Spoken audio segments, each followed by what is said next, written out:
Good morning, everyone. It's Robert from On My Turntable. Hope you're having a great morning this morning. It is Thursday morning. As always, a coffee kind of morning. Hope everyone's doing well. Had a blast last night with my good friend Chris Prophy and another great friend, Sam St. John. We were discussing Johnny Cash, and we all chose our top 10 of the hundreds of songs that we had to choose from. It wasn't an easy choice, but we had a great time discussing that, each sharing our top 10.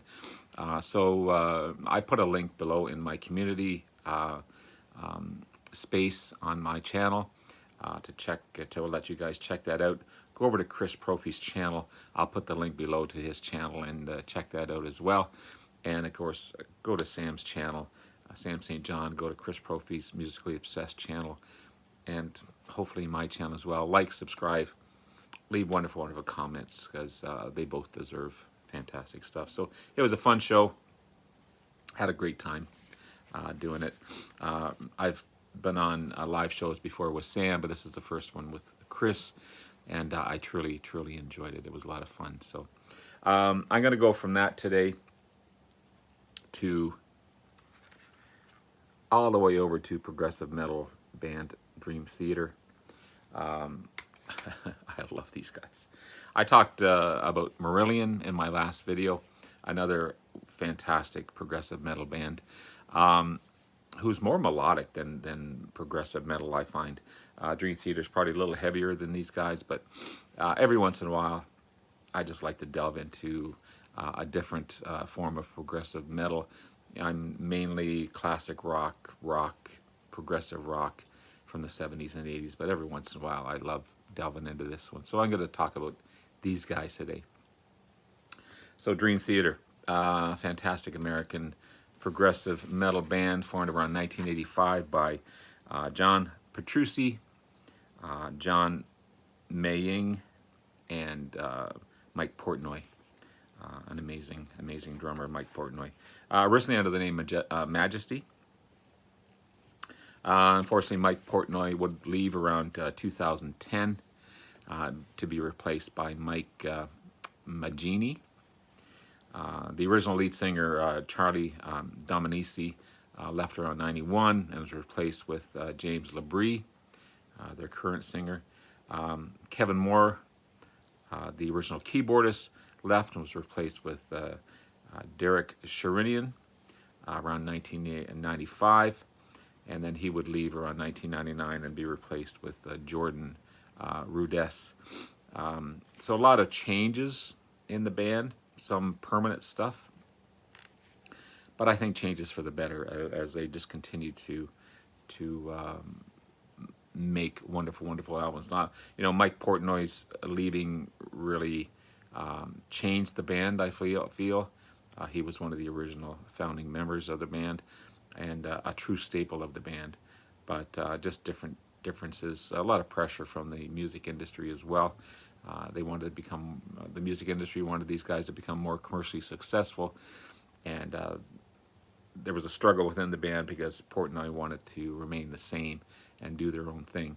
So again, tensions as a lot of bands go through, but still overall a fantastic band. 15 studio albums all over. I don't have 15 of them. I've got probably half of that, and about 12 million sales worldwide, which is no slouch at all. So I do have 1992's, and one of my favorites. This is Images and Words. Great album. I love this. I love this album. I don't have their first album, The Dream and Day Unite. I have to find that one somewhere. But Images and Words, the second album, and the first to feature James Labrie on vocals. I believe that's him at the forefront there. One of the most commercially successful albums at that time. Pardon me. A couple of popular singles as well, Pull Me Under and Another Day. But you've got, that's the first two tracks on the album. You've also got Take the Time, Surrender, Metropolis Part 1, The Miracle and the Sleeper, Under a Glass Moon, and Wait for Sleep, and Learning to Live. Really, really good album. There's the track list there. Fantastic, fantastic stuff. Their third album, this is Awake. Another fine, fine album by the band. There's the band there. Awake, their third album, as I said. It would be their final album with keyboardist Kevin Moore, who would be replaced with Derek Sherinian. The album peaked at number 32 in the charts. So I do have Derek Sherinian's debut album. This is called Planet X. I'll talk a little bit about that in just a second, but really, really good progressive album. If you want to get into something like this, really good stuff.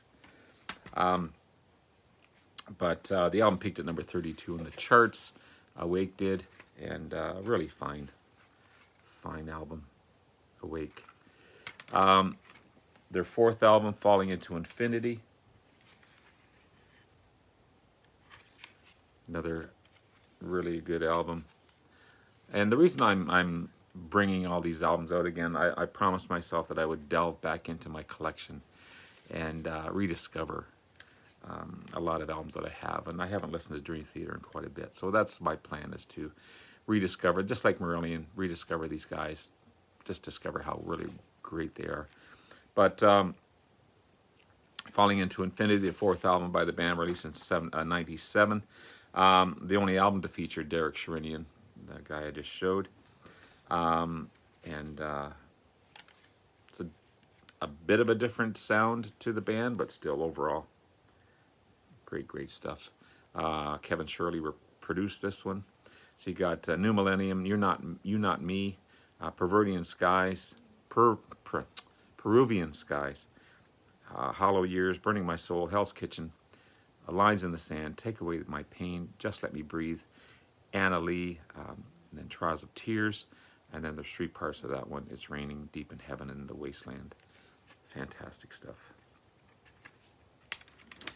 And then we have Falling Into Infinity. Sorry. We have Metropolis, Part 2, Scenes from a Memory. The fifth album by the band.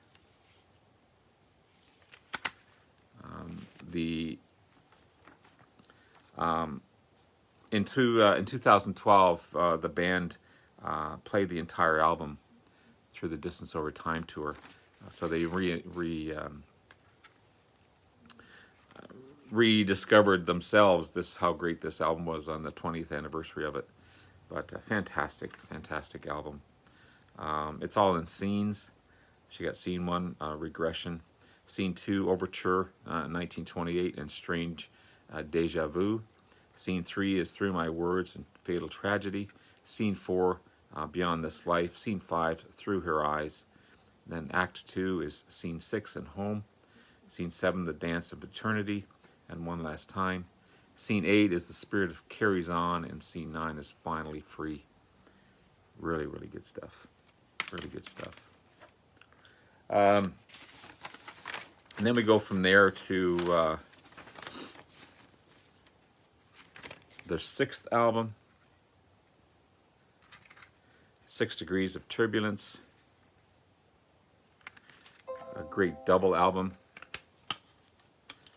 by the band. 2000, and I hate these I hate these CD cases. They always break. Again,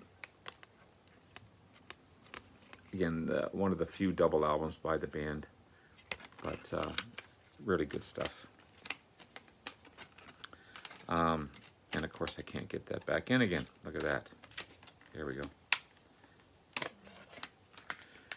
So on disc 1, you've got The Glass Prison, Blind Faith, Misunderstood, The Great Debate, Disappear, and then on disc 2, 6 Degrees of Inner Turbulence, Overture, About to Crash, War Inside My Head, The Test That Stumped Them All, Goodnight Kiss, A Solitary Shell, About to Crash, Reprise, and Losing Time, the grand finale. Fantastic stuff. And then I go to from the 6th up to the 10th album.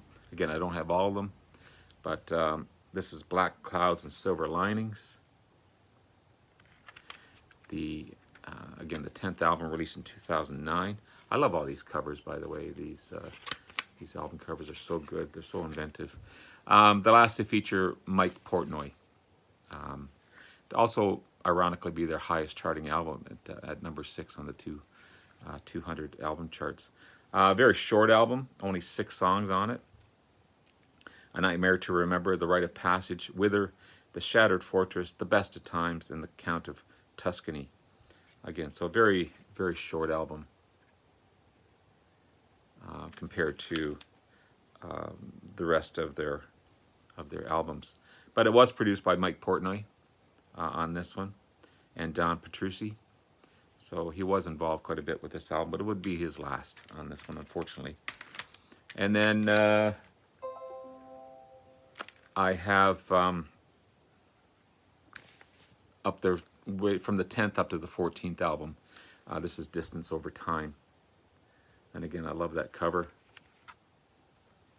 The 14th album by the band, as I said.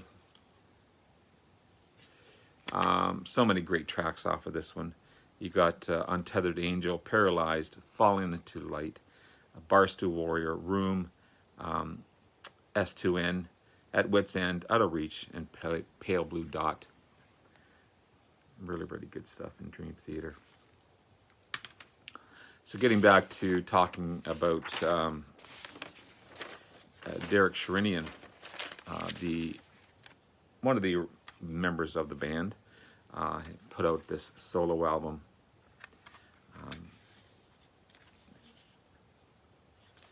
He's toured with Alice. He's toured with a bunch of people: Alice Cooper, Billy Idol, Joe Bonamassa, and of course Dream Theater. He was with Dream Theater from 94 to 99. So this is 1999's release, Planet X, his first solo album after he left Dream Theater. He actually formed a band called Planet X with drummer Virgil Donati and guitarist Brett Gazed. And they both appear on this one as well. It's a great prog album. It really, really is. Part 1, Apocalypse, 1470 BC, the Sea of Antiquity, Lost Island, that's Atlantis in 3 parts, and then you got Crab, Nebula, Box, Money Shot, Day in the Sun, State of Delirium, Space Martini, Bruni, Babylon. It's just a fantastic, fantastic album, and a great player as well. Short-lived in Dream Theater, but went on to, there's a better picture of him there. Went on to become a pretty cool artist in his own right, and played with a bunch of great musicians as well. So there you have it. There's my look at Dream Theater. Not as long as Marillion. I just want to keep it short, but discover Dream Theater. Fantastic, fantastic band. And the music is fantastic as well. And that's it, guys.